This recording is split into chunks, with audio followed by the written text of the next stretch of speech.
Good evening, everybody. Welcome to the Human Services Committee. It's Monday, June 5th, and it's about 6:04. We're ready to begin. We have a quorum.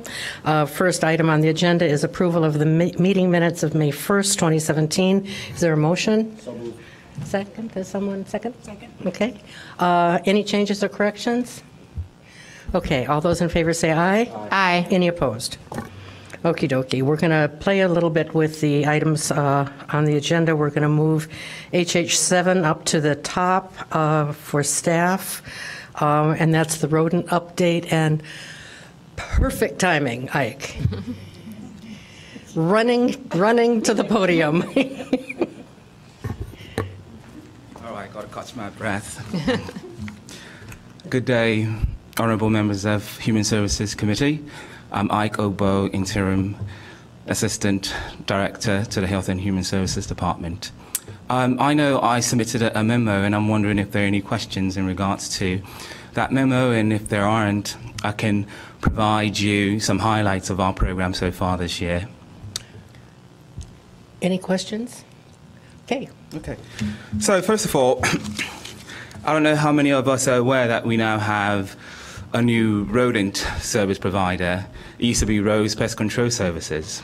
They were providing services to Evanston from 2012 to 2017. March 31st was actually their last day. So now we have Smitherin. Smitherin is the service provider for the city currently, and they started service April 1st, and they've been doing an excellent job. And the reason why we selected them is because they've been in their business for over 125 years. Their expertise matters a lot. How they manage their knowledge about rodent and pest management matters a lot, and is very paramount to the success of our program. Also, so far, we've conducted one rodent walk, and this rodent walk pretty much comprises of us taking a look at the heat map to identify the areas in which we've gotten the most rodent requests. So what we do, we walk these alleys and we identify whatever the contributing factors are and try to work with the property managers and the property owners where we find these contributing issues. The last one we conducted, like I said, was this year, and it was May. And in the process, we issued about 70 notice of violations to property owners. And in this regard, we work with the property owners to rectify whatever issues that are encouraging rodents in these areas. The other thing that and this is actually an extension to what we did last year, is what we call the overnight alley treatment. And it's actually a practice that we borrowed pretty much from Baltimore, Maryland. And in this case, we put traps in bait boxes for 2 days, actually 3 days. So for the first 2 days, you supply it with food. Then on the third day, because, you know, the rodents, they've acclimatized to the area, being comfortable that we have these traps in the area. So you go in, they go in and they take the food for the first 2 days. There really isn't any consequence. On the third day, they pretty much meet their demise. So we've been doing it so far. This will be maybe the 4th time that we've done it, and we've been quite successful at trapping rats. Education is very paramount to this program. We provide newsletters in alleys in which we walk, where we find numerous contributing factors to let the residents know that we were in these alleys and these are the issues that we found. And, you know, we would like for you to collaborate with us, to work with us, to rectify whatever these issues are. And also, we go to residents' homes and compounds whenever we're called to provide education as well. So education has always been a paramount facet to this program, and we will continue providing education. Ward meetings. This is an avenue in which we can speak to our residents, and our residents can speak to us about the issues that they find, you know, maybe with the rodent issues that they have, or how the program is not working for them, or how we can improve the program.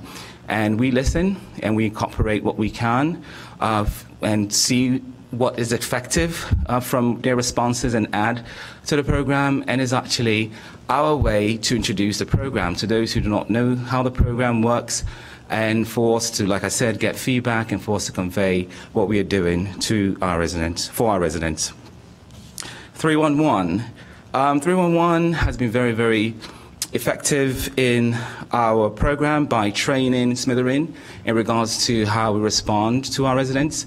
Years ago, the information that our residents get were quite not informative, but now we are providing responses whereby the resident knows exactly what's going on in the property by providing the dates in which the technician comes to render treatment.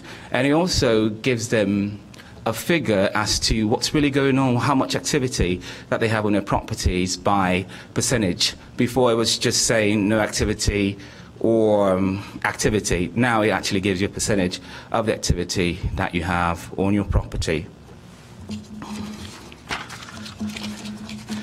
And lastly is our continued partnership with community engagement. Last year, we produced our first rodent control video, which was on our local channel. And this year, we've also produced another video, which is actually on our Facebook and Twitter account. And if I'm allowed, I would like to play the video. It's only 2 minutes long. Okay? Thank you.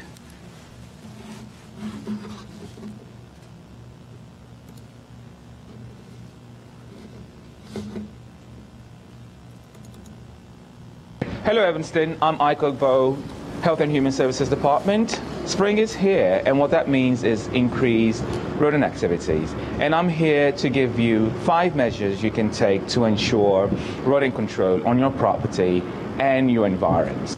Step number 1, ensure that there's no overflowing garbage on your property. Ensure that if there is a broken can, broken garbage bin, a garbage bin that is in disrepair, to have that fixed or replaced. Number 2, cover all foods. The pet foods that you feed your pets, boat seeds and water. Make sure that you don't have these accumulating on your property, because this will encourage rodent activity. Number 3, remove wood piles, lumber, debris, cut your grasses low, because this will encourage harborage. So make sure these are removed in order to discourage any rodent activity on your property. Number 4, any structures that are in disrepair, make sure that you repair it, like your garages, because you do not want rodents to gain access onto your property or inside your garage or other structures you might have on your property. Number 5, please report any rodent sightings to the city by calling 311 or texting 847-448-4311. That will inform us that there is a problem, where we will send inspectors out to see if there are any contributing factors to the rodent activity in the area. If they are, we will ensure and work with the property owners to rectify those issues. Please share this information with your neighbors and visit our website for more information. Our website is www.cityofevanston.org/pestcontrol. And thanks for listening, and have a pleasant day. Any questions? Yes, Alderman Fleming. Well, I don't really have a question, but I was able to have Ike at my board meeting a couple weeks ago, and he did a fabulous job. So in case anyone has not done that yet, it was very informative, and people, I think, appreciated all the information he provided. I have a question. On the map, where we have numbers 4, 5, and 6, I'm on the last page, 75. Is there any explanation for these particular areas, like what's, for example, up by the Presbyterian home, is that a location where there are garbage cans or refuse collection? Yeah, pretty much what we're finding there, our properties not keeping or maintaining their garbage. Okay. So wherever there's garbage, of course, there's going to be some rodent activity. And in these areas, like towards the end tail of the map here, we've provided newsletters, and actually we have provided what we call overnight, like I explained, overnight abatement in these areas because of the high number of calls we've gotten in this area. But primarily what we see are overflowing garbage in these areas and people failing to maintain their garbage. Okay, thanks. Anybody else? Questions? Okay, thank you very much, Ike. Okay.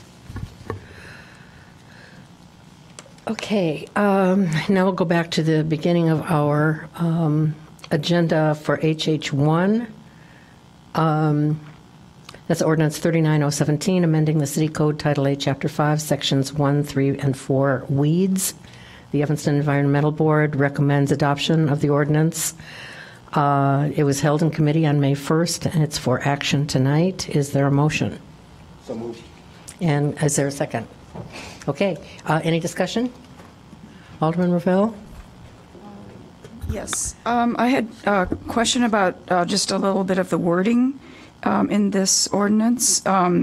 So on page 10 of our packet, we say we're basically removing weeds and cutting turf grass. Weeds shall not persist and turf grass shall not exceed 8 inches in height. But when we get to page 11,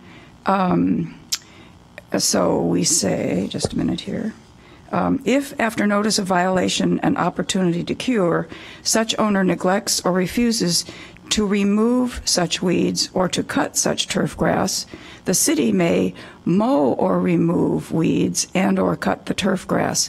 So I'm confused. I mean, are we not wanting to remove the weeds? So why are we suggesting that the city's action in this case may be merely to mow them as opposed to remove them? And then we have that same issue of whether we're mowing or removing weeds down in the next paragraph beginning at the 854 paragraph. Do you see my, haha. Mr. D'Agostino is going to answer Thank your you. question. Good evening, Madam Chair, members of the Human Services Committee. Paul D'Agostino, I'm the Environmental Services Bureau Chief. That's actually an oversight, that language. We can get that clarified so that they match on both page 10 and 11. Okay, because basically our goal is to remove weeds. Correct. Rather than Yes. just mow them down. Correct. And then there's also a bit of an awkward wording a little further in that paragraph where we say, let's see, the city or the person performing the service by authority of the city in his or her own name. And then we repeat, the city may file notice, but the city or the person performing the service, either one could file the notice. Is that correct, or? It's at middle of page 11 of our packet.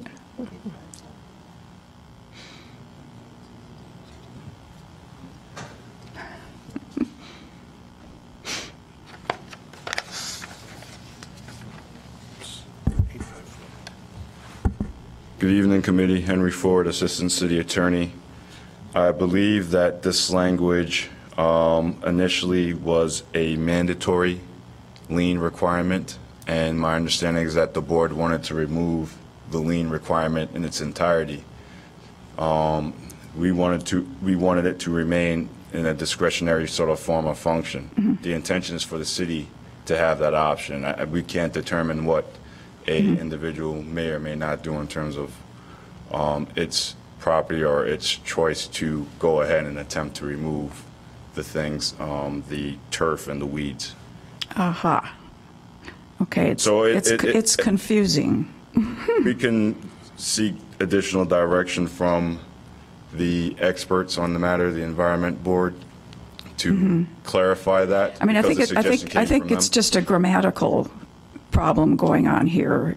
Well, we can say in its name, the city may file notice of a lien to clarify it in that form, or in that manner, if that's what the board was getting at. I mean, the law department would need more information as to the genesis of that, the background connected to that lien requirement. Before it was a mandatory provision. Now it's a Okay. it's a discretionary provision. Okay, or I could email you sort of a suggested course. more less awkward, in my Of view course. anyway, construction, and then you could see if that matches what the intent was. Of course, Okay. we would look forward to that. Okay, thanks. Thank you. Could someone just, Eleanor, could you tell me what the what the concern is about certain weeds? Why it's we're not, yeah, it's not making just the amendment. height, but it's the weed itself. And Oh, well, Why- I mean, why is that? weeds that we really don't want, that are invasive, or we don't want to just mow them down, because then they'll just keep growing up. So if it's a weed that we identify in our ordinance that we want to get rid of, the proper thing to do is to dig it out, as opposed to just mowing it and letting it grow back. okay, but I mean, is this a health concern or a? No, well, I would say it's more from a habitat. But, and these are the Landscape. properties that we have contractors just go out and mow the lawn, right? These are the ones we're talking about. So Well, no, here I think we're talking about Not if everybody. a resident, if a resident has a lot of weeds growing in his or her garden, these could spread to the neighbors' gardens, and which would be not desirable, because weeds crowd out the desirable plants. Alderman Fleming? Oh, I'm sorry, Alderman no, Braithwaite. go ahead. I'll wait. So maybe my question is along with Alderman Braithwaite, because when I did read this, I appreciate that there's some weeds that look like Right. we were omitting initially, but now are good for our environments. We want to keep those. However, being one who has a large yard and I have no idea what weed is good or bad, I would hate that I'm going to be penalized because my weeds are overgrown and I have no idea what's good or bad. So I guess my question is, from here, what kind of community education campaign is there going to be before we move to the city's going to put someone on your property and they're going to pull out your weeds and then we're going to fine them or lien them, or, that would be my concern for someone like myself who's not a gardener. Well, we've had this ordinance in place for a long time, and so what this does is it basically is saying some plants that were identified as undesirable weeds are in fact desirable, and so we're no longer telling people they have to get rid of them. But whatever kind of education we may have done in the past about proper care of one's gardens would be what we would want to continue, and I have no idea if we do anything like that. And the other distinction it makes is the distinction between turf grass and sort of native grasses and ornamental grasses that are really desirable and that people have increasingly planted in their gardens. And so this says turf grass, we want to keep it mowed, but other grasses we want to have flourish. I guess I'm a little concerned about, Yeah. I mean, my neighbor's yard may have weeds in it that are coming into my yard, and suddenly I'm responsible for removing the ones in my yard, and But I you've don't know, all, has this ever been enforced? I don't, that's the Yeah. real question. Mr. D'Agostino, have we ever enforced this?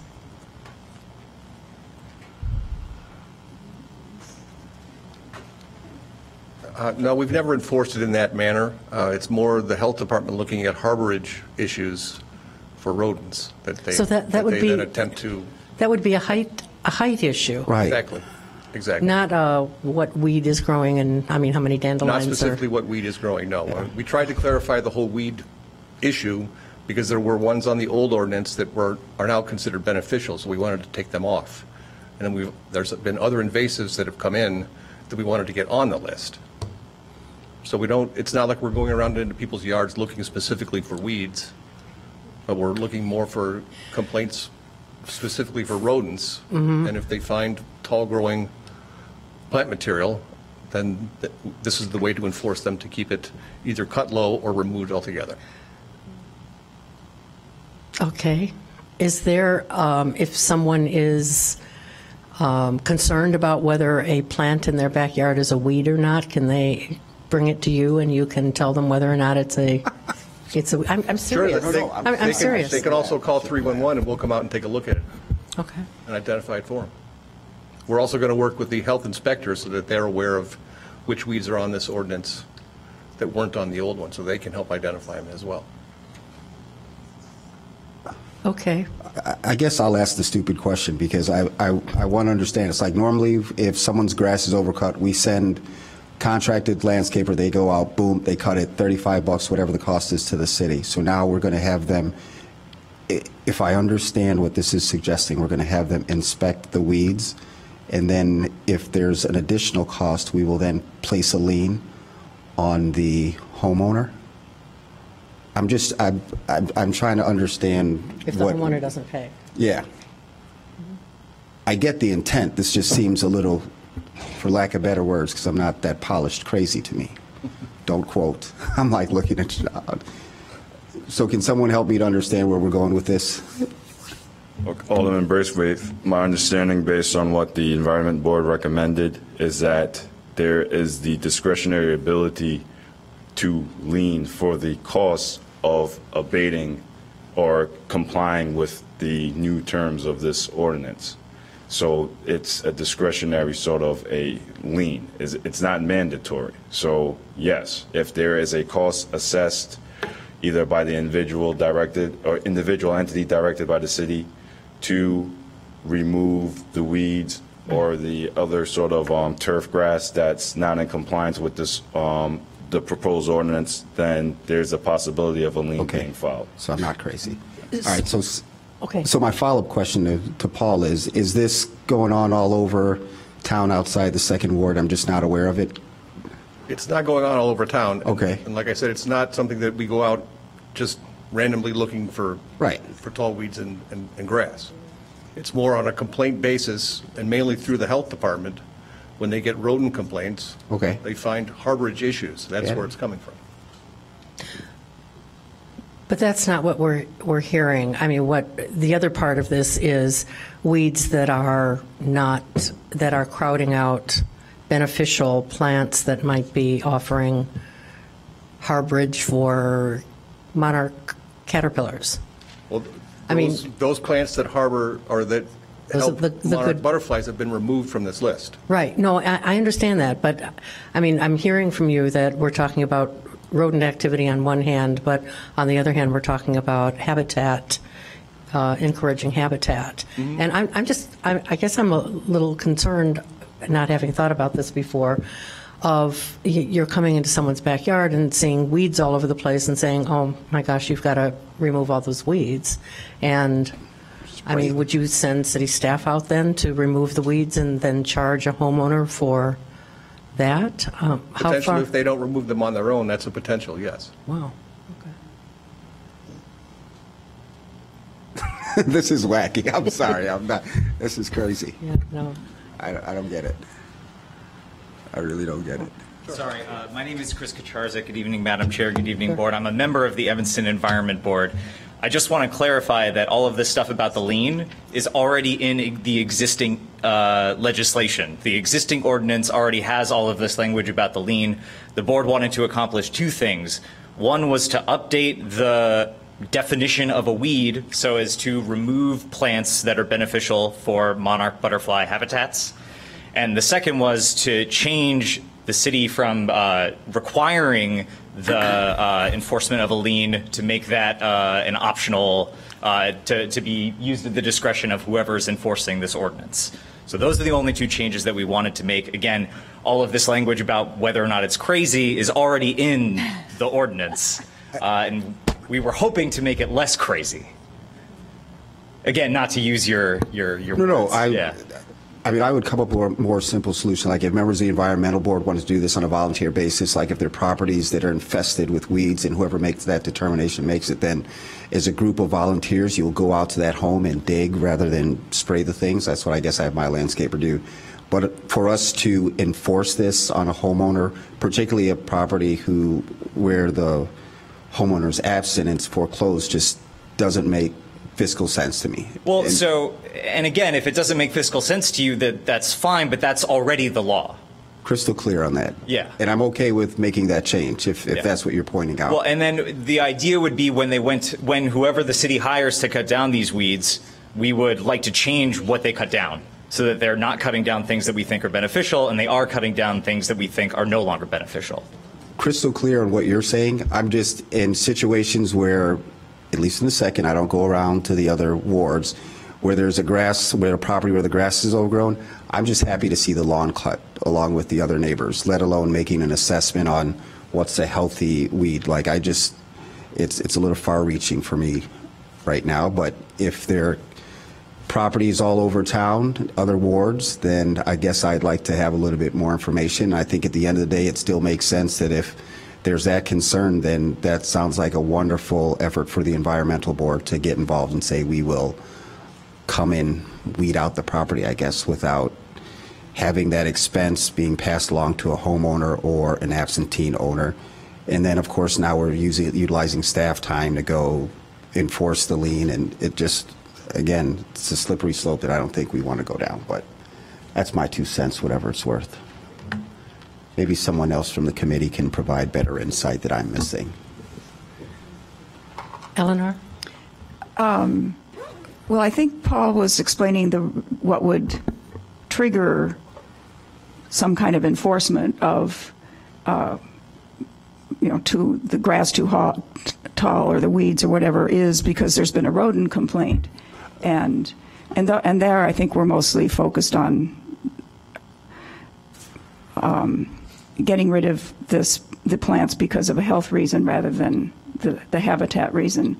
And you've asked about other wards. I did have a complaint from a citizen about, I think it was grass, it wasn't weeds, but the property, 3 properties on the block were being poorly maintained. There was a lot of grass and a lot of debris in the yard, and so the city went and put a notice on the door for each of the 3 residents to ask them to clean it up and cut their grass. I don't know what happened beyond that, but so that would be another way, some kind of a. But as Paul indicated, it's mostly responding to complaints, not some kind of grand plan of the city to go around looking for bad weeds.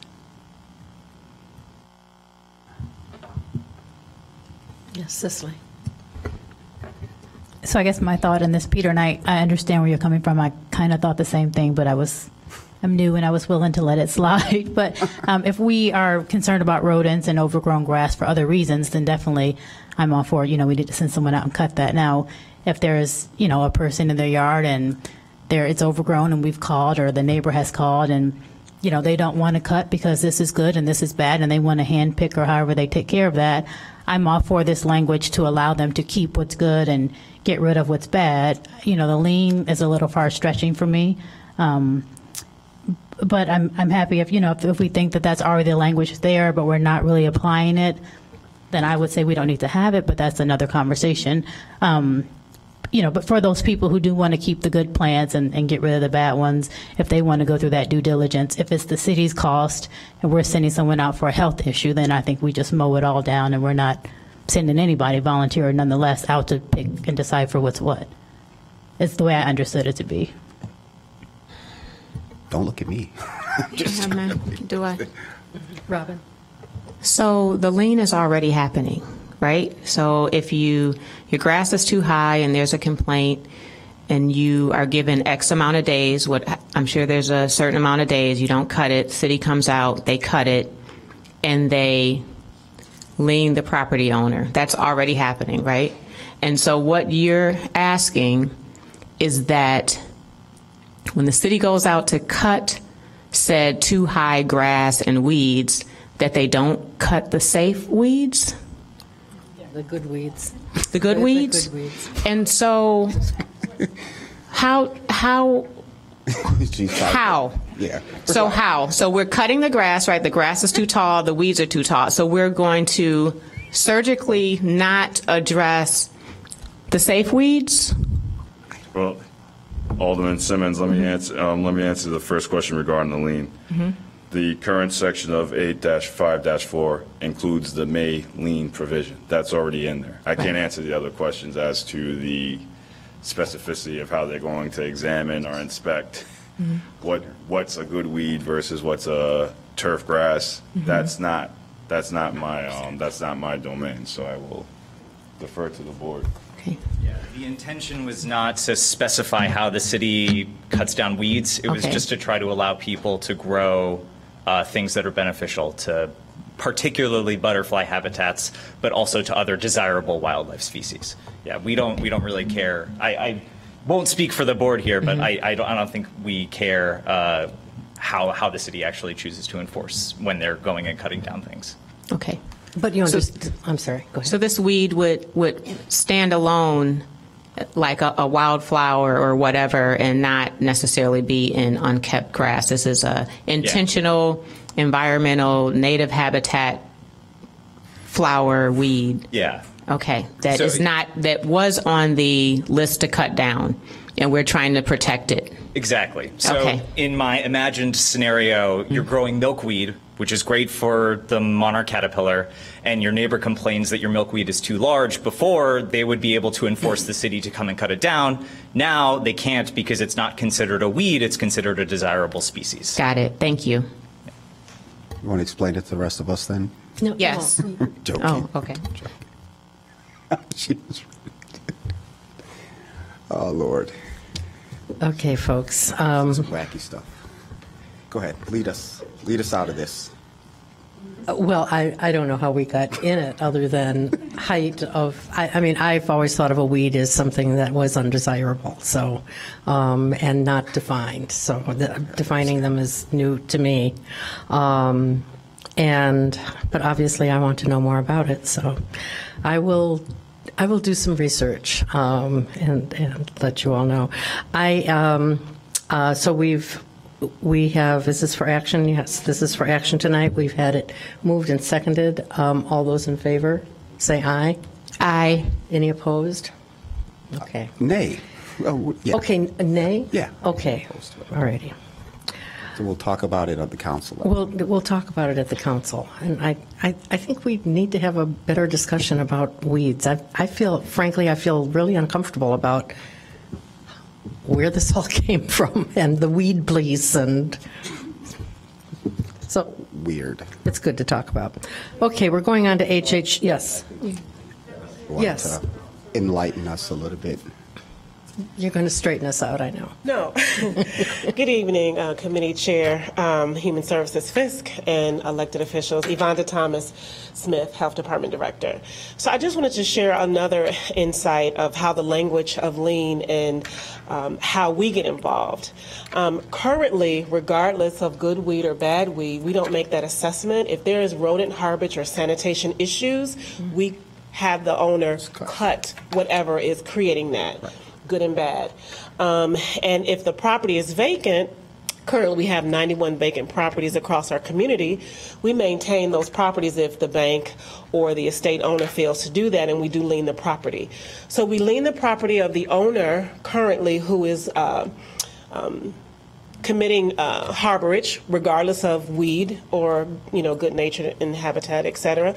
And if they don't comply, we do lien the current property.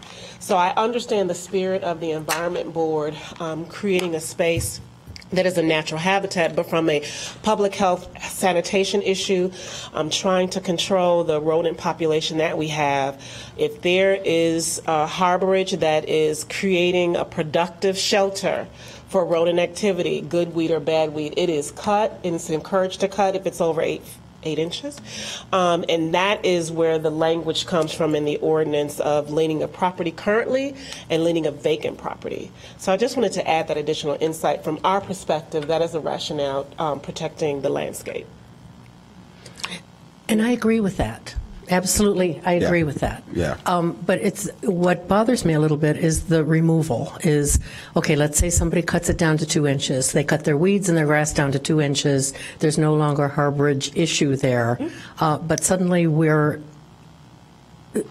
if it's not an approved weed, then people have to remove it if it's reported, and that's where I have the problem, frankly. I think for us, that's where it gets gray for us, because again, we cannot control that outgrowth from property line to property line, and that is why we don't make that assessment. If it's a sanitation issue, it's cut to the appropriate level, regardless if it overcrowds or goes into another property line. Okay, Peter? So thank you, Director, for the clarification. Sure. And that's my understanding, well said, of what we do.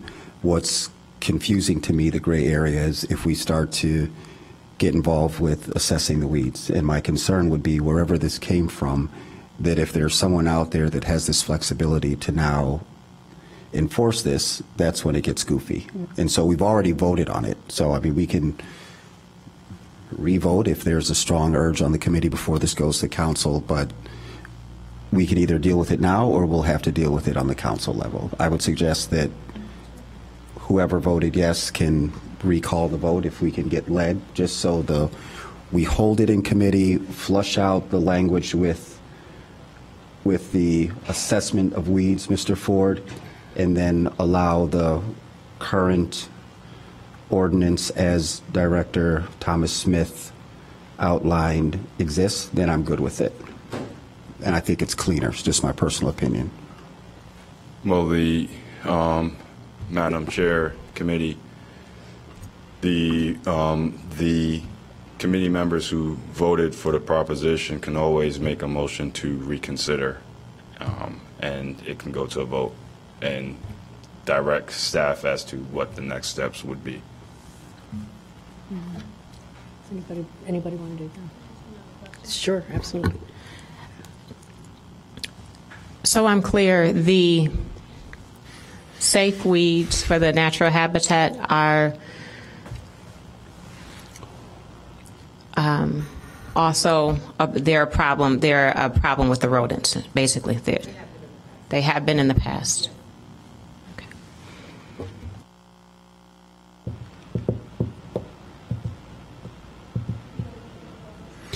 So you would move a motion to reconsider the vote, correct? That would be the first, and I don't know if we'd have to vote on that.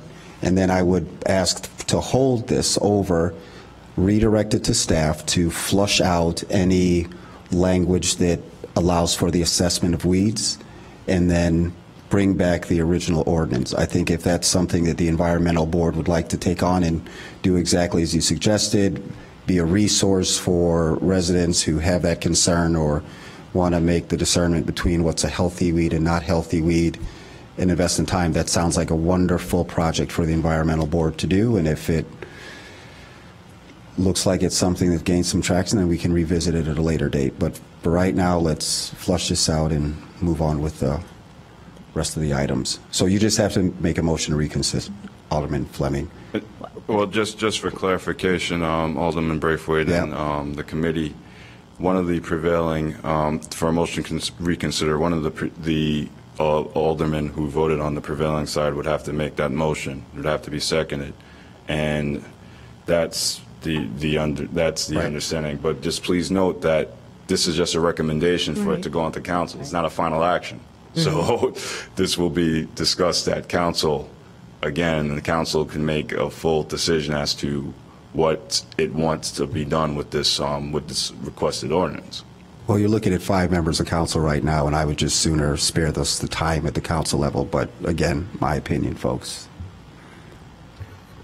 Robin? How did the environmental board work with and consult with the health department as you were coming up with the recommendation?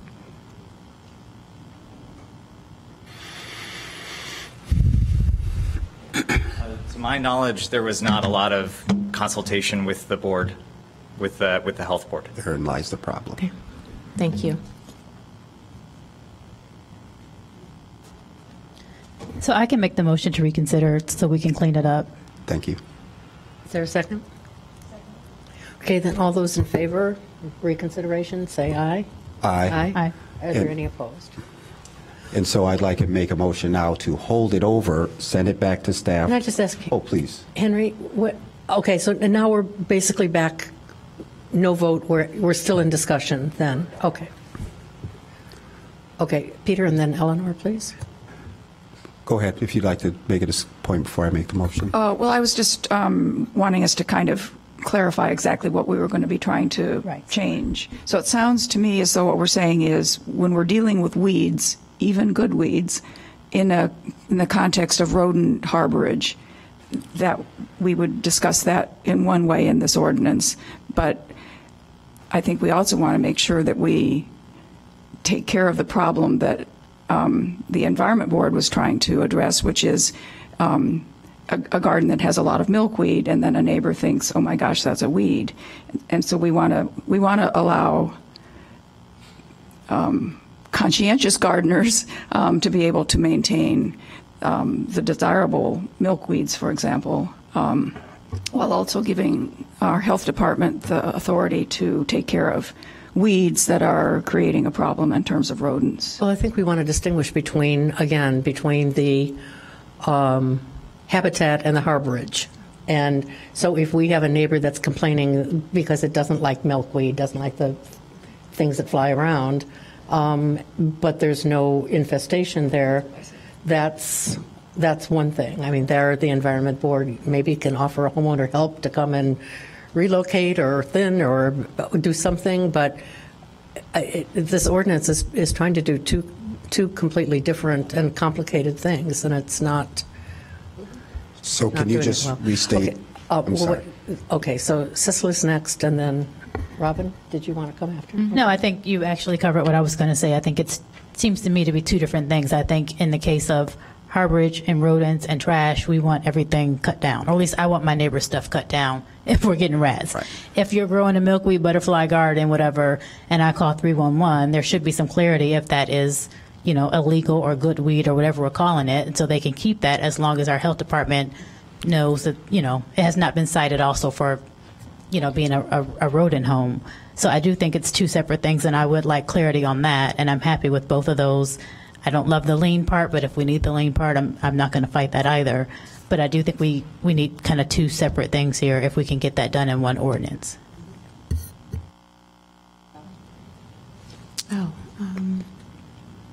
So is there any way that that you can work with the health department? Is there any way to limit it? Like there's only a certain diameter of this milkweed, or some way that we can work together? Oh, no, just something to consider. Sure, definitely. Alderman Ruth Simmons, so there is a height limitation for any weed, good and bad, and so that's in the body of the ordinance. So I'd be very happy to work with the Environment Board to come up with some language that is supportive and conducive for healthy gardening as well as decreases rodent harborage.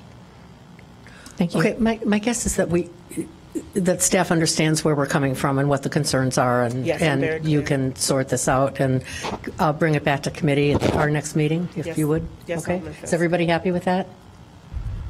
Okay. Thank you. So we're not taking a vote on that tonight. We're just asking Unless staff we to- would do a motion to hold it and send it back to staff. What do we need to do, Henry? Pardon me? A motion to hold it over and All send right. it back to staff. Okay, are you? Yeah, so I'll move that we hold it over, send it back to staff for the reconsideration and the collaboration with the environmental board. Oh, to- is there a second for that?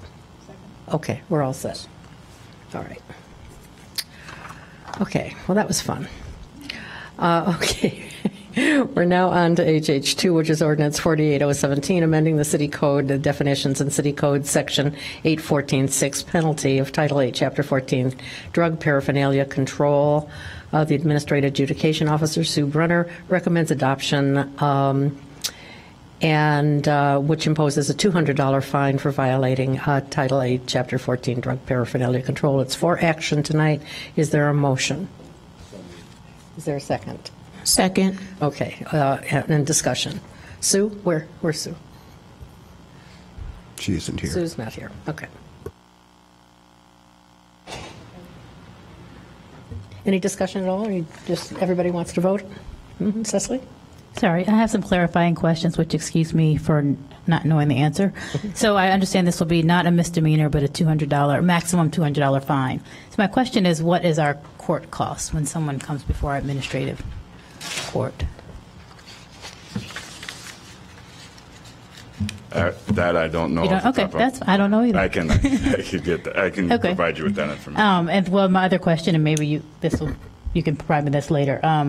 What is our penalty if someone cannot afford the court cost or the fine that they are given? That would be within the discretion of the administrative adjudication judge. So Okay. we can provide that information or get Okay. anecdotal sort of information to provide to you regarding this. Okay. Yeah. And I only ask that because I'm looking at these things we have listed, and I'm thinking if someone has, whatever it is they have for cannabis, and that, costs $2 or $5 or whatever it is, and then they have maybe $200 fine, and they have whatever our court cost is, and then they have whatever fine they might have for not being able to pay our court cost.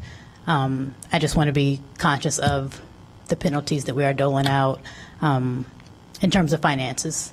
And if that's something that's going to hinder someone from driving later because they don't have a license, you know, and so on and so forth. So that was the reason for my question there. Okay. We will provide you with that information. Henry, do we pay our administrative adjudication judges by the day or by the number of cases? Are you? I believe they have some sort of contract. So I haven't reviewed that in some time, so I can't answer that question. From what I gather, I believe it may have been like an hourly cost or something, but Okay. Okay, I was just curious about that. Okay, any other comments? Okay, all those in favor say aye. Aye. Aye. Any opposed? All righty. We have 2 people signed up to speak on HH3.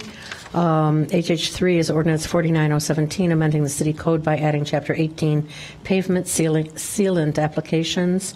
It's recommended by the Evanston Environment Board that the city ban the use of coal tar pavement sealers. The first person to sign up for citizen comment is David Cantor, followed by Elizabeth Kuby, is that? Okay, thanks. Okay. And the time for citizen comment is 3 minutes. David, are you here? Okay. Madam Chairman, members of the committee, as you can see, I don't have the same charming accent as Ike did. I wish I did.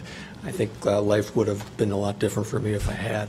I represent the Pavement Coating Technology Council. It's a trade association that is based in Alexandria, Virginia, which represents the interest of the manufacturers of pavement sealants, including coal tar pavement sealants.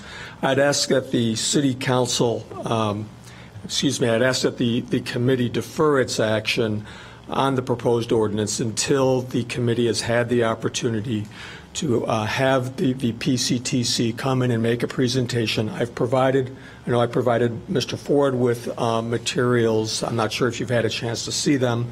It's materials and a presentation to show you or demonstrate why we feel this ordinance not only is unjust but unneeded.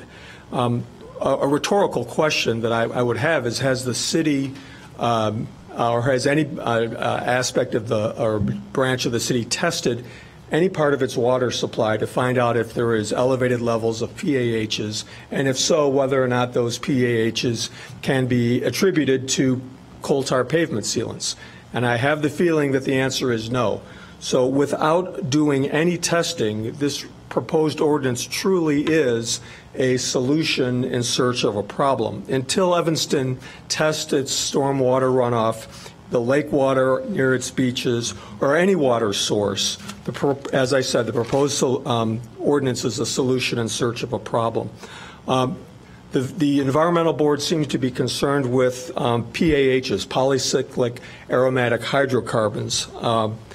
Simply because a substance has PAHs is not a basis to ban it. PAHs are everywhere. They've been in the earth, part of the earth, since the beginning of time. They're created whenever you have incomplete combustion of any organic material. The number one source of PAHs, vehicle emissions. Anytime you run your automobile, your truck, your lawnmower, you are emitting volumes of PAHs into the environment. The second major source of PAHs are wood fires.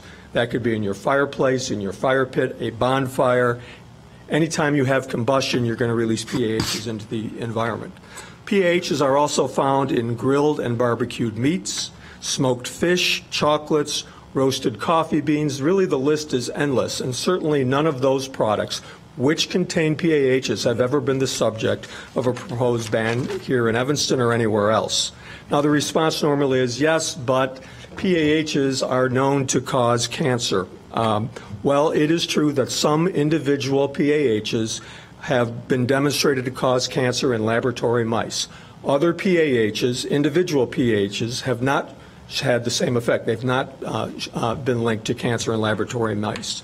But no one outside a laboratory is ever exposed to individual PAHs. They come in mixtures, and there is no evidence that any mixture of PAHs, including the mixture that's in coal tar pavement sealants, has ever caused an increased risk or a disease in anyone. So there just is no medical literature to support that conclusion.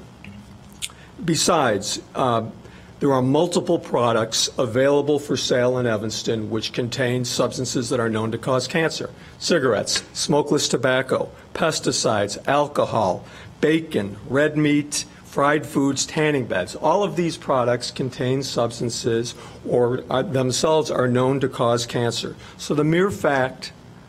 Enter, your 3 minutes are up. If you could wrap it up. Yes, I will.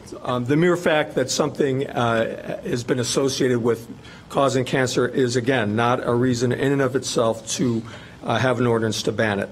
As I mentioned, I have with me materials which discuss why coal tar sealants are a safe product and have been used safely for decades, and why the Environmental Board has been relying on literature that has been produced by and circulated by the United States Geological Survey. These materials also, we feel, debunk what the USGS has attempted to show. They've cherry-picked data. They've not done good science. Okay, Mr. Cantor. Okay, I'd urge you to review them and to at least hear the other side of the story. Thank you. Thank you very much.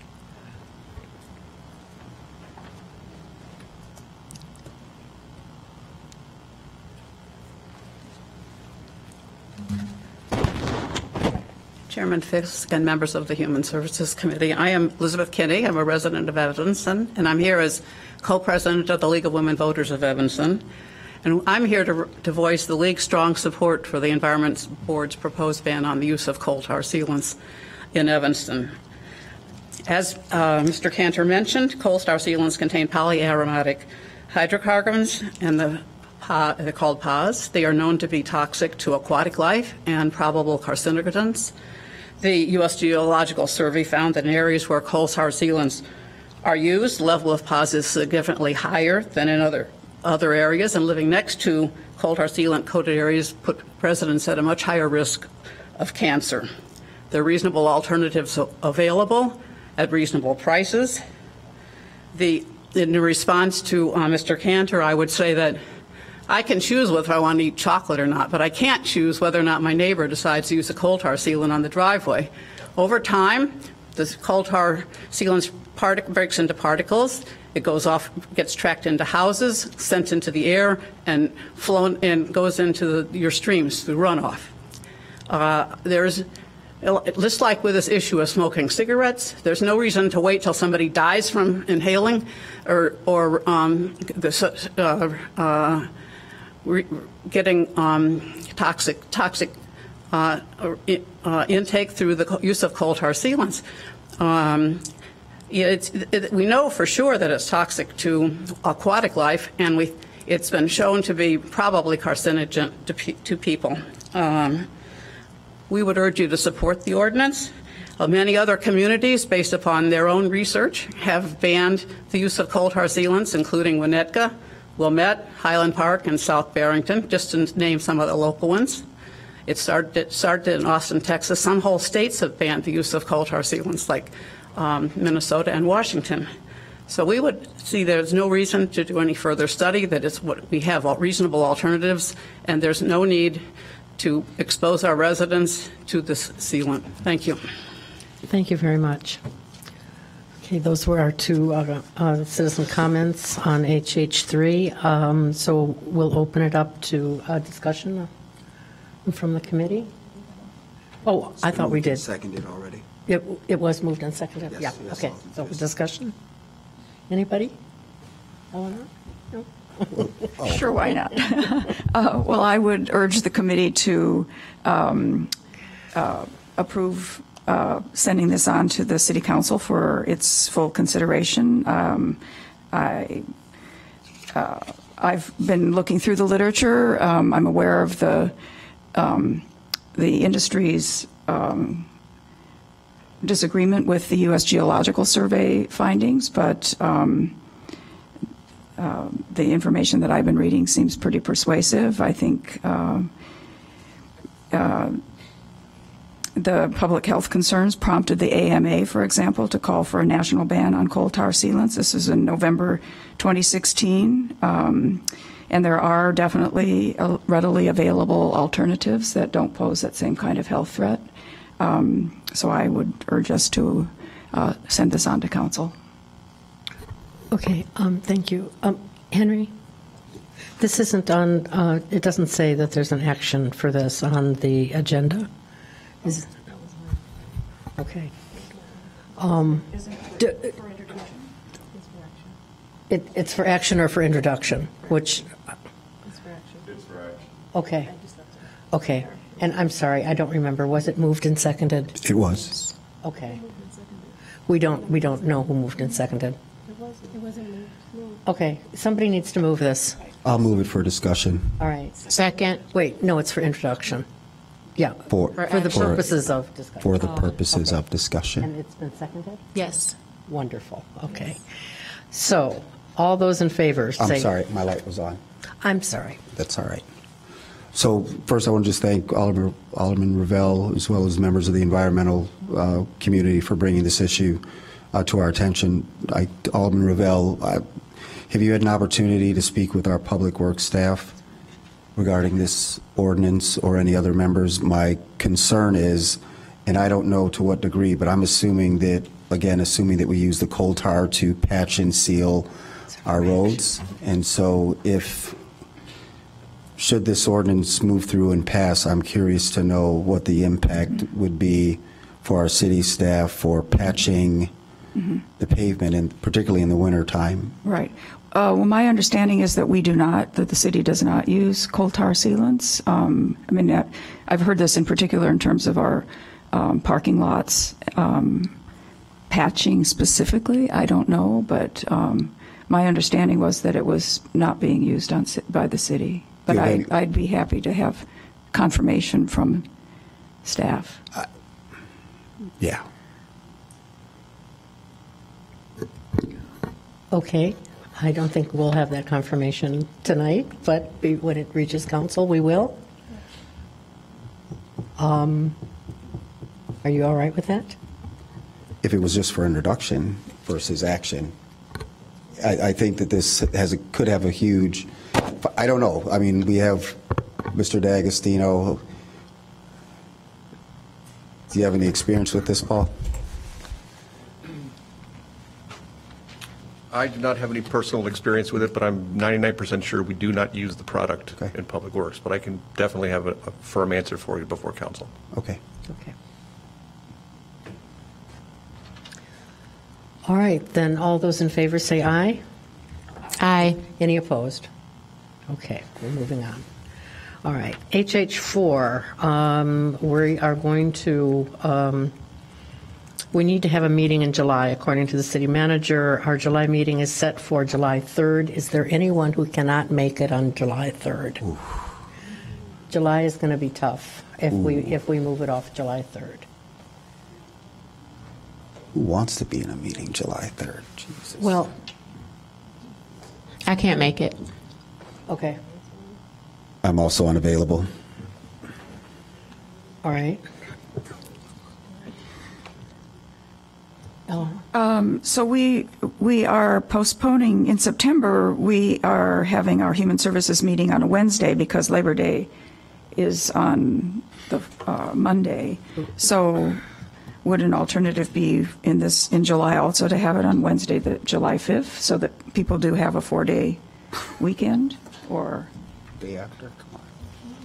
Is there something pressing that's coming up on the agenda that I'm unaware of that would necessitate a meeting? Yes. I'm just asking. Yes, there's something pressing that is coming up. We need to have a meeting in July. I can do that Wednesday. If that's okay to do a Wednesday.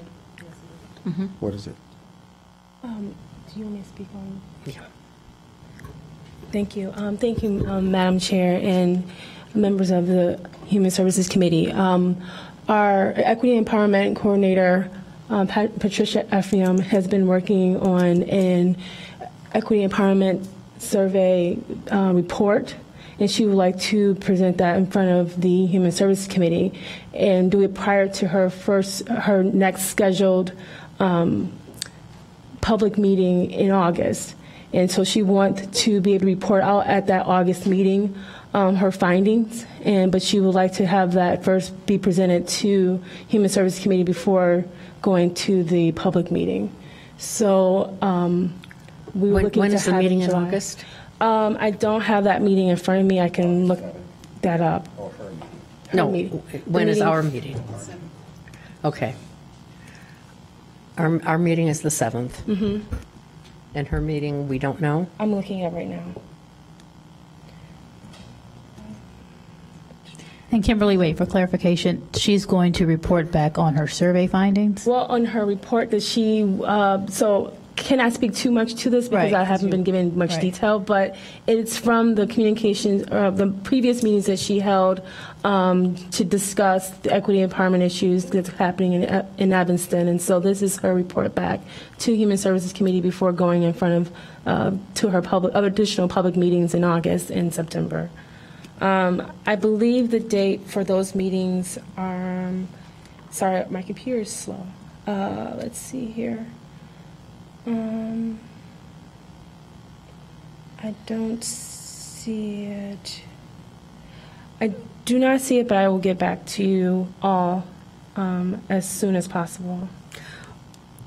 Okay, it's possible we have a city council meeting on July 10th. It's possible ANPW begins at 6. We could possibly meet at 5. Is Wednesday not a good, that Wednesday? That the Wednesday 5th? is tough for me. I Okay. mean, you guys could go ahead without me. And the other possibility is the 11th. I don't think we've got anything on July 11th. We have full council on the 10th, which is why I suggested 5 o'clock. That would give her an hour to do her report. It could be the only thing on the agenda, and then we just move on into, that makes a long evening for those of you on ANPW too. I'd much rather do that rather Yes. than mess around with the holiday I'd rather have weekend. 5 o'clock on the 10th. Yeah. Okay? Yes. Everybody okay? All right, so let's do 5 o'clock on the 10th, Perfect. and then we'll have an hour for her. Okay. Thank you. Oh, thank you. Yes, all in favor of that? Aye? Aye. Okay. Aye. All righty. So on HH5, it's review of police complaints. We have 2 folks signed up, Bonnie Ford and DeKel Fonda. So it's what we're being asked is to take action on approval of the review of police complaints. So Bonnie and DeKel, do you want to?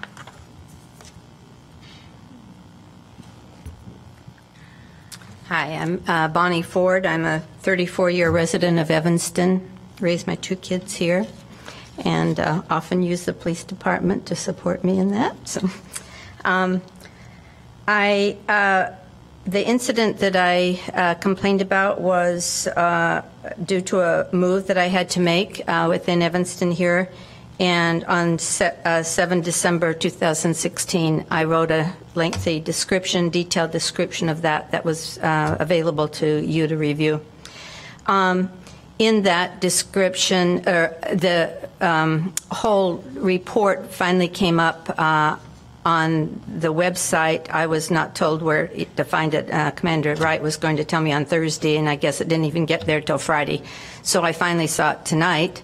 And there are, as far as I'm concerned, a lot of discrepancies and errors in the actual investigation, of which I have not had an opportunity nor see an opportunity to respond to. I don't know if you want me to discuss anything about the move and the police involvement. It is been a very large report that AARP just came out with. Described a moving scam almost identical to the one that I was involved in. There were a lot of illegal parts. I had a quote. This company, Joey's Movers, was charging me 5 times what I had been quoted, which is determined to be illegal. And their guys had been told to hold a family piano in the truck and return it. And I didn't know if I was ever going to see it again. So I sat in the truck and called the police, hoping to, this was 10 o'clock at night. I was by myself. There were 6 men with Joey's Movers at that point in time. The street was empty. There was no other alternative but to call the police department. The dispatch picked up, told me it was a civil case, and she couldn't send anybody out. They didn't send anybody out for civil cases. I told her I felt endangered, and that they were holding my piano, going to steal it as far as I was concerned. So they did send 2 officers out. The long end of it for me, I did ultimately feel that there was a bias, a age bias, a gender bias, and a race bias that played a strong role in how my case was handled on site that night. So I, along with a friend, took my complaint to Chief Eddington. He, in turn, told me and my friend that civil cases have not been handled well by the officers and the police department. I thought it was interesting to begin with that a dispatcher could legally define it as a civil case. I have since found out that a dispatcher's minor requirement is a high school education, and how they make a legal description or determine on what my case is, sight unseen, very little information. I'm still interested in that. So they finally did send 2 officers out, and I felt that, well, excuse me, I got off track there. So we're talking to Chief Eddington. He says it's not handled well. Then he also tells me that he nor his wife have never had any problems with moving. And my friend and I said, yeah, you're the chief of police and you're a male. And Ms. Ford, your 3 minutes are up now. Okay, thank you. Let me go to my close then. Could I cede 2 of my minutes to Ms. Ford? And I'll just use 1? Okay, great. I feel that the investigative process in this case is a closed and circular one where perpetrator and investigator are one and the same. So intimately conducted as to prevent proper transparency. My case was only heard by 1 citizen committee. Usually it's by 2, and I've been told that the chief had disbanded his someplace in while my case was being looked at. I've had no chance to respond to what every part was unfounded. I think it's a travesty that the citizen issuing the complaint has no voice in the process for rebuttal, for questions, or for more answers. The intent of the process seems to be to ensure the silence of the complainant, and clearly that is not working for the citizens of this community. There needs to be clear communication in writing what the rights are for appeal. I had to ask if I even could talk about this anyplace, and I finally found out at least you would listen here. I represent one of the underserved populations of Evanston, and a fast-growing one at that, the senior citizen. AARP last month published many articles on the scams involving the senior citizen, eerily describing the one similar to mine. The Attorney General's office, where my case is being looked at with Joey's Movers, offers several courses for police departments to train their officers about the particular needs, circumstances, and vulnerabilities of their senior population. I have asked both Chief Eddington and Commander Wright if these 2 officers had had any extensive training in dealing with the elderly or senior citizens. They could not tell me, yet that issue about training was stamped, my questions about how much training they had was stamped as unfounded. Ms. Ford, your time is up. Thank you.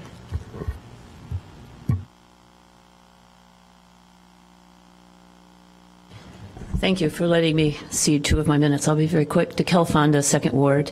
And I came in support of Ms. Ford. She called me to find out if she had any rights following this complaint that she made to Professional Standards some time ago.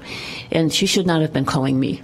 She should have been told that she had the right. I also understand she wasn't told until this morning that the hearing, her case was actually on your docket and where to look for it so that she could even review it before coming. So I simply want to underscore what we all know, and I was part of a committee that was involved in beginning to look at the reform of the internal review process within the police department. I think this case underscores the serious need for that. And I also think, as Ms. Ford said, that all of this, both the police response as well as Joey's movers' behavior, was colored in many ways by age and gender. So I would urge your committee not to approve the unfounded nature or the unfounded decision by Professional Standards and the Civilian Review Committee that did review this case. Thank you. Mr. Chairman, can I have a chance to speak for just a minute? 1 minute. Jack, could you just come up and sign in for me, please?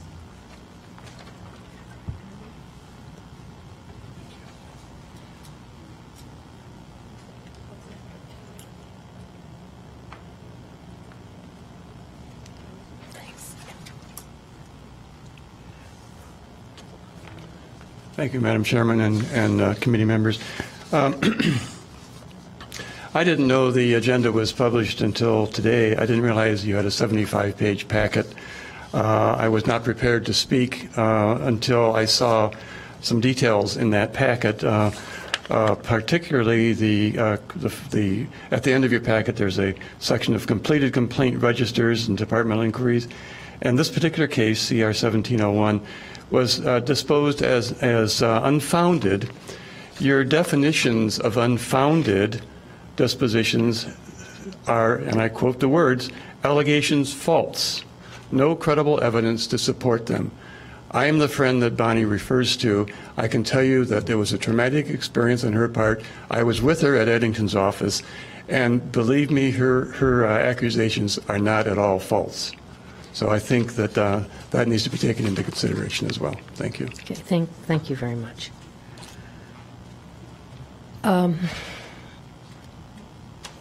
Okay, yes. What do we want to do? Well, obviously we want to call the question? Well, we have Commander Wright, and I'm assuming that he wanted to share some information in response to, right? I think. Well, yeah. Were you just stepping up to be available? Yeah, I think that's. Okay. Well, yeah. I got a question. So does anyone have any questions? I have a question. Okay. Alderman Fleming. I'm sorry. First of all, good evening, Madam Chair, members of the committee. Jody Wright, Commander, Office of Professional Standards. Yes. All right. So thank you for Ms. Ford for being here. I did have several questions from reading both the internal report and Ms. Ford's typed report. My first one, Commander Wright, if you know the answer to this, Ms. Ford mentions, or we mentioned, I guess, in the report, or someone mentions in all these pages that she received a phone call about 10 o'clock at night, I think 2 phone calls. She was very clear in giving a number, and it says that an officer, I guess on one call, identified himself and said he wanted to speak to her. So my question, because I didn't see any other follow-up there, is that something that you investigated, and can you give me more information as to if that was a call placed by a police department, and if that's something that's customary in the process of reviewing a case complaint? No, that wasn't part of the investigation. I did explain to Ms. Ford on the onset of our conversation, it would appear that Chief Eddington had directed one of the deputies to have the sergeant contact Ms. Ford before this complaint was filed in an attempt to get it resolved. The officer in question is a midnight officer, therefore the supervisor was a midnight supervisor. His first attempt to contact her was at approximately 8:30. Midnight officers typically start around 10:15, but they do have a long night in which they start early. So his first contact was on his long night in which he started early. So that was around 8:30 that he attempted to contact her. Okay. And so I had another question, if you will bear with me. And I guess if you can now or at another time explain to me somewhat of this process, because I'm seeing that she provided us with a very lengthy detail of what happened, and then I'm looking at what the internal board decided. And I guess my concerns are that there are some things that are subjective to me. So when I might describe someone as being disrespectful, it might be something that someone someone else might not feel it's disrespectful. And then there's also the idea that we use the witness, who is the owner of the moving company, who I would assume is biased to his moving company, and kind of took into consideration what he said via telephone, at least on this page I'm looking at. So it seems like obviously Ms. Ford's interpretation of the experience is very different than the officers, and then, very different than the movers.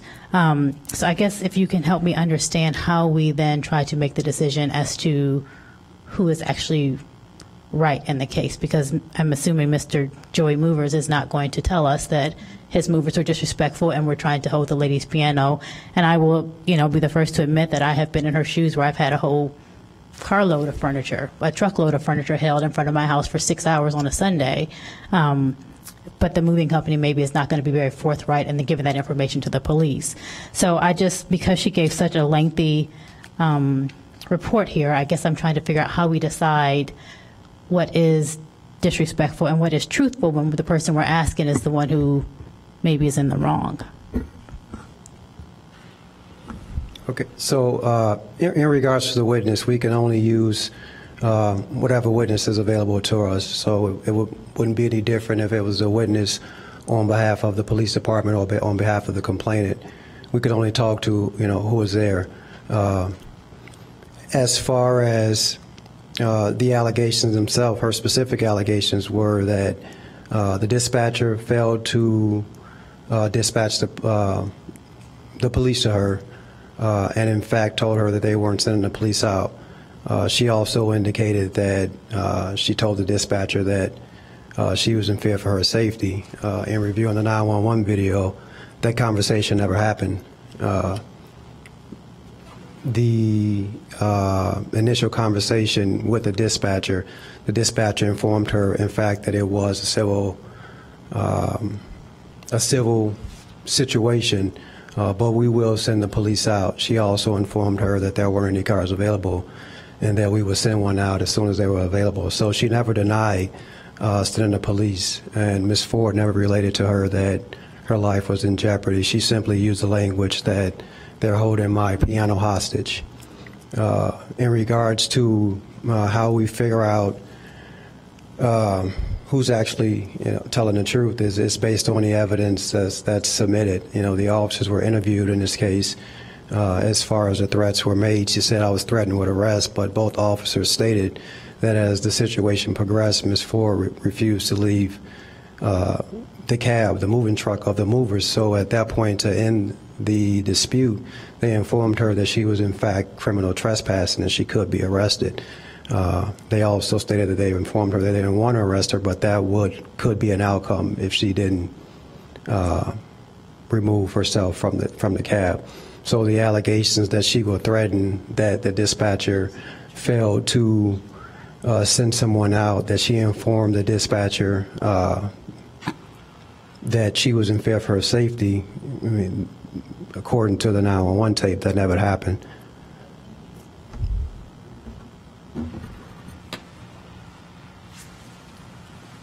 Anybody else? Any other questions? Alderman Ravel.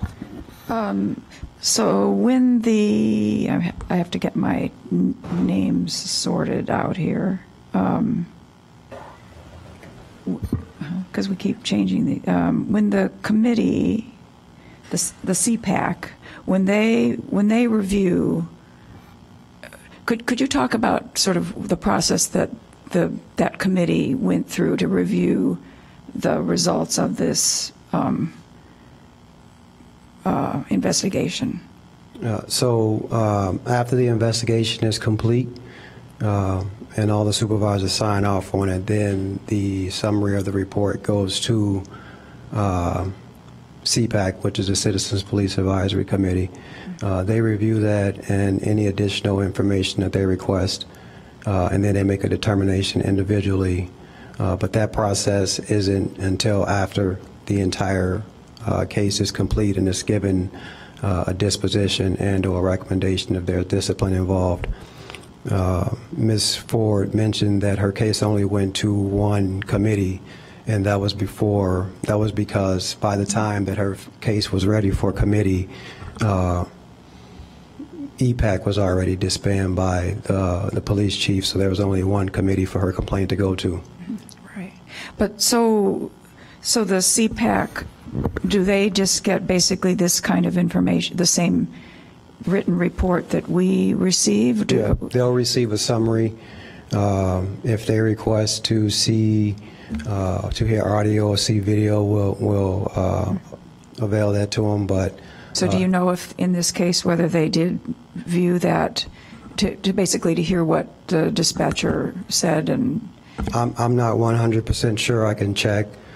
Sergeant Leaks, who also works in the Office of Professional Standard, he sat before the committee for this case. Because it's just very difficult for us to read basically two quite different versions of this incident and know what concerns we should have. I mean, I can, if the committee wishes that it wants to look at all of the information or the evidence in session, I do have a copy of the 911 audio, as well as all of the reports here with me today. Excuse me, may I rebut a couple of things that were said here tonight? It's not appropriate right now while we're having discussion on the committee. Thank you, though. Yes, Alderman Fleming. Thank you. I have one more question based on what Eleanor said. So the committee has the CPAC can view and hear whatever we have available in terms of evidence. I'm sorry, Peter. That's okay. If they choose. But so my question here, if I go back to the first part, so the first charge of disrespectful behavior. So I'm assuming that we have some kind of standard as to what that is. But I think that's, for me, and maybe thinking of a person who is a senior citizen, there might be some different standards that they have in terms of disrespectful behavior. And so I guess I don't know what I expect you to do with that at this point, but just I hope that we're mindful of that when we're processing these things, that what I think is disrespectful as a woman is maybe different than a man. But then my other question went back to her statement, if you can give me some clarity. At what is the stage at which a complainant is then told what happens with their case, and if they have something in which they do want to rebuttal or what have you, like where does that happen so that it's maybe not happening here? Is there another process before this step? No, I think I've had at minimum 10 conversations with Ms. Ford via telephone since this complaint is filed. Even before today, when I directed her to the website, I informed her over a month ago and directed her again to where she can go, walked her through, letting her know where on the site the report will be posted once it was filed. To have her view this report before it's posted to the website would mean that she's reviewing the report before the committee sees it. So there's no way I can give her that report for her to ask questions about before it's posted to the website, because then I'm in jeopardy of releasing the report before you guys have an opportunity to view it.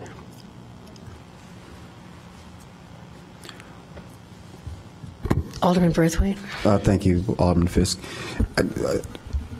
What I'd like to do is to make a motion that we move into executive session. I mean, I think the good thing is that the commander has some information that I would personally like to see, and then we can come back and complete our conversation. So there's a motion. Okay. Alderman Braithwaite, then would you read that, please? Pursuant to 5 Illinois compiled statutes, I move that the Human Services Committee convene into executive session to discuss agenda items regarding complaints lodged against personnel. These agenda items are permitted subject to be considered in executive session and are enumerated exceptions under the Open Meetings Act. This exception is 5 ILCS 20-2 and is set forth as follows. Just need a second. Second. Okay, all those in favor say aye. Aye. Any opposed? All right, we're going to take a break and go into executive session. Right back. Okay, thank you very much, everybody. It's 8:02. We're back in session from executive session. And is there a motion, please, from someone? Alderman Braithwaite? Yes, I'd like to move that we accept item HH5. Accept, or we're being asked to approve? Or will we approve? Okay. Is there a second? Second. Okay. Any discussion? Okay. All those in favor say aye. Aye. Aye. Any opposed? Okay. Alderman Braithwaite. Thank you. I'd also like to refer to staff to meet with Mrs. Ford and have a conversation with her based on our previous discussion.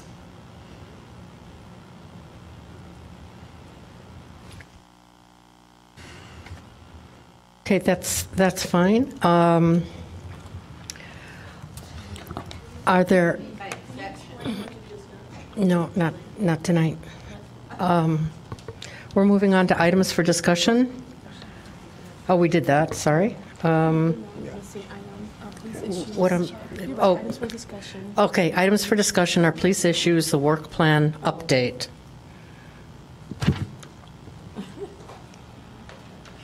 Hi, Jay. Good evening, Deputy Chief Parrott from the Police Department. A few things that I'm going to bring up on the work plan, some updates. First one is progress with Dr. Logan. From May 15th through the May 25th, approximately 80 personnel from EPD took part in 7 different affinity groups and focus groups that were presented through Dr. Logan. And we also have set the town hall community meeting with Dr. Logan that's going to take place on June 20th at the Parasol Room. The focus of that meeting will be cultural awareness and community policing. There's going to be 4 town hall meetings. Those other meetings, which dates have not been set yet, will deal with drugs and gang issues, unsolved homicides, social media and crime prevention, and then also a meeting on rights and responsibilities. The police department hopes that these meetings will bring dialogue from citizens to make police and the community relationships closer, and dissolving any layers of distrust that may exist between the community and police. I also wanted to mention that another part of the working group, Sergeant Gil Levy was recently appointed as the compliance sergeant. That was also one of the items on the list. He will be working out of the Office of Professional Standards. Some of his tasks that he will be assigned will be working on policy training and new training mandates under the Police Community Relations and Improvement Act. Those trainings include some of those procedural justice training, CIT training, and use of force training. One of the big topics I'd like to speak about tonight before you are the body camera trial that we recently just started. A little background that Evanston PD and Northwestern University Police obtained a grant through the Bureau of Justice Assistance for a joint partnership on body cameras. Body cameras are a best practice now. It's an evolving technology throughout the country that has been used to help with police accountability, police complaint process, and allowing for much better transparency when dealing with police complaints and issues that officers face, and also issues in the community. I had actually brought a camera along tonight as one of the cameras that we're using in the trial. It's not on right now, but it is. We have currently in EPD, we have 9 officers and 2 sergeants that are in the trial program and those went into effect on Friday, June 2nd. We also had posted up on the website a survey for citizens to look over. That survey entails contact with the police, what their opinion is of the police contact and also what they feel about body cameras, and also they can make comments regarding what their thoughts are on us utilizing body cameras in the community. We also posted a link to the Illinois law on body cameras and also our draft policy on body cameras. And part of that policy is written where it has certain factors have to include portions of Illinois law. Northwestern University Police, they are on a very close and similar timeline with us with the trial. My understanding is tomorrow they will be implementing their trial effective tomorrow. How do you wear them? Where? So I'm going to pass around the camera, and if I can approach and Sure, feel free to pass it around and look at it. There's different mounting options that come with the during the trial. There's various ways to mount it, but basically the way it's supposed to be mounted is center chest or somewhere up on the upper torso, so it can get a view of, where it's high enough where you can view faces, and also it'll view it. Basically, that particular model body camera has a 143-degree lens, so it's a wide-angle lens. It records in HD, and it's a fairly simple thing to use. Basically, the camera turns on. There's a switch to turn it on. It goes through a boot-up process, which takes about 5 seconds. And then there's a circular button on the front of the camera, which to activate it, the officer has to tap it twice. The reason they do that is so it's not inadvertently turned on. But to turn it off, they actually have to hold it down for 4 seconds. So it's a deliberate action to actually turn off the camera. And the way the policy is worded in Illinois law is that officers have to, when they're involved in a law enforcement function or activity, the camera has to be activated. There are some exceptions, and that exception is what's considered a community caretaking event under Illinois law. So that might be something like helping a lost child or making a death notification. In those particular cases, the camera does not need to be turned on. In some cases, some departments consider community caretaking taking a missing person report.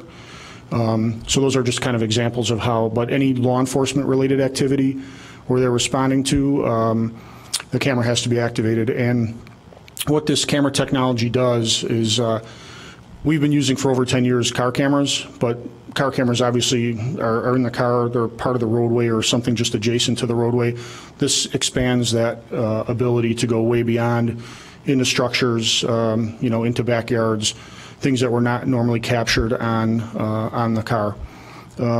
So again, this is kind of a new endeavor for Evanston Police and UPD, but we feel that with the way technology is, and also with the concerns about how police behave nationwide and also locally, that this is a great tool for both law enforcement and the community.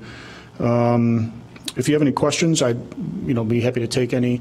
We plan on having these cameras in the field for the trial for the next month, and then but there's also some other things that we're doing on the back end, which evaluating videos. We have to deal with redaction, complying with subpoenas, FOIA requests.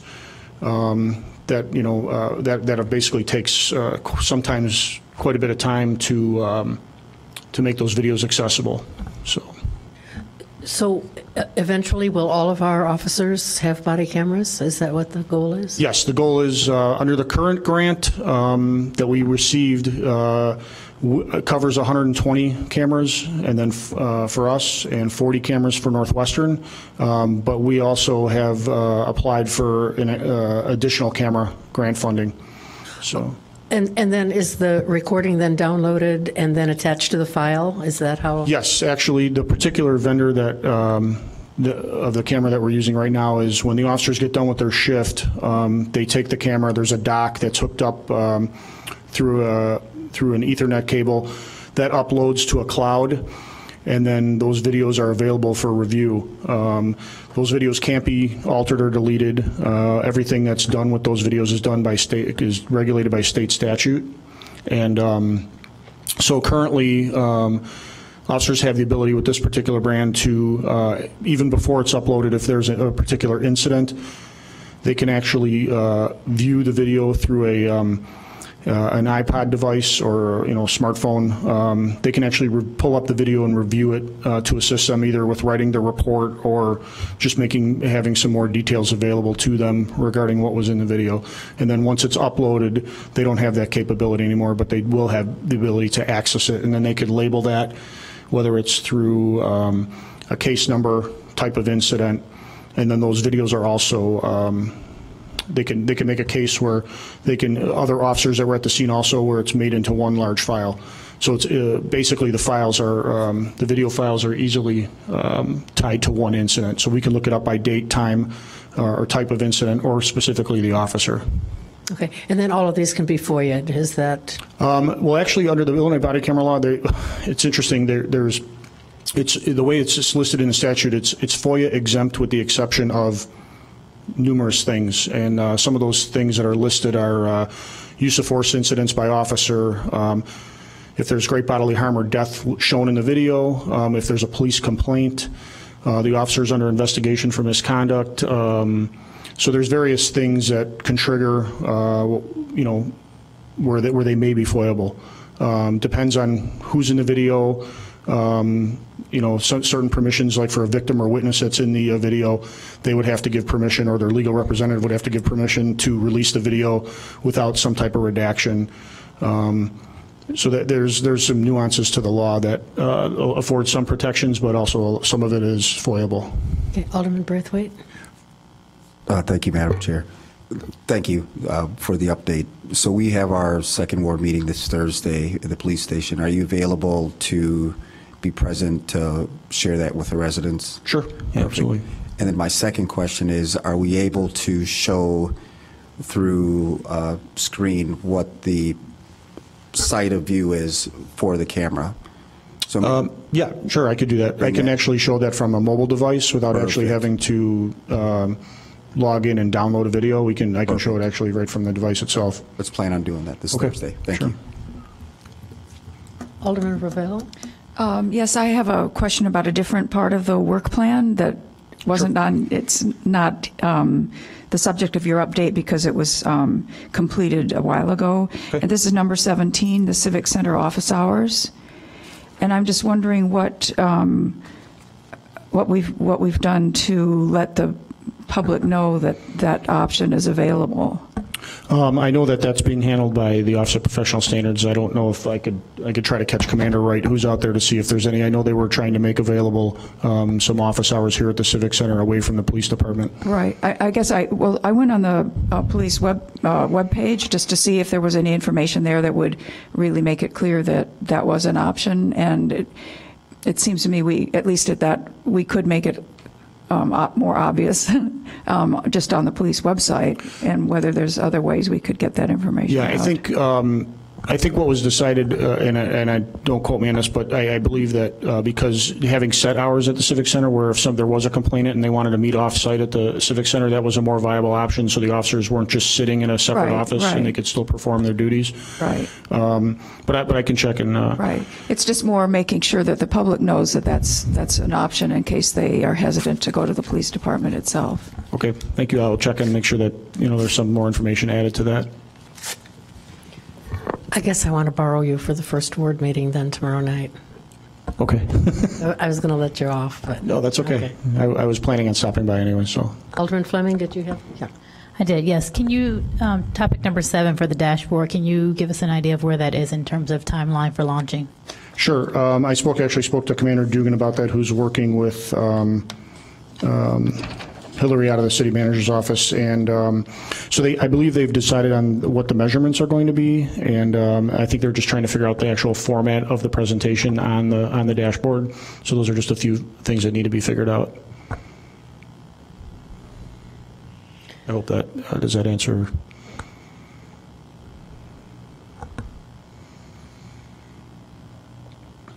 Okay, that's good.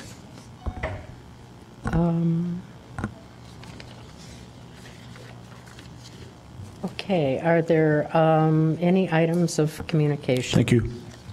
Oh, thank you.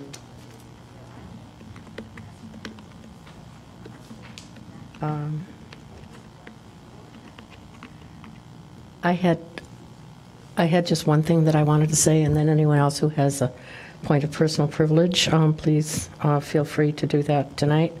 A member of the First Ward unfortunately passed away, Carolyn Smith, who some of you may know for many years. She's been a realtor and a stalwart member of the First Ward.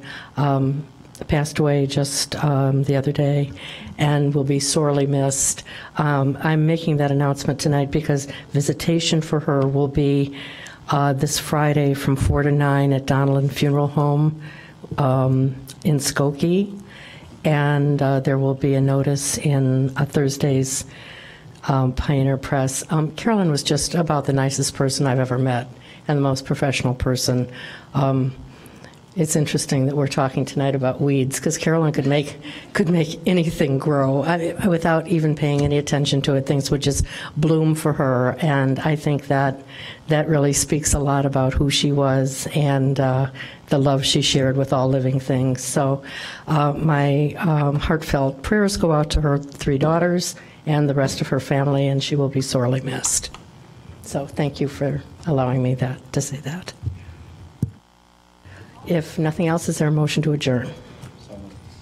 Okay, thanks, everyone. We'll see you on the 10th at 5.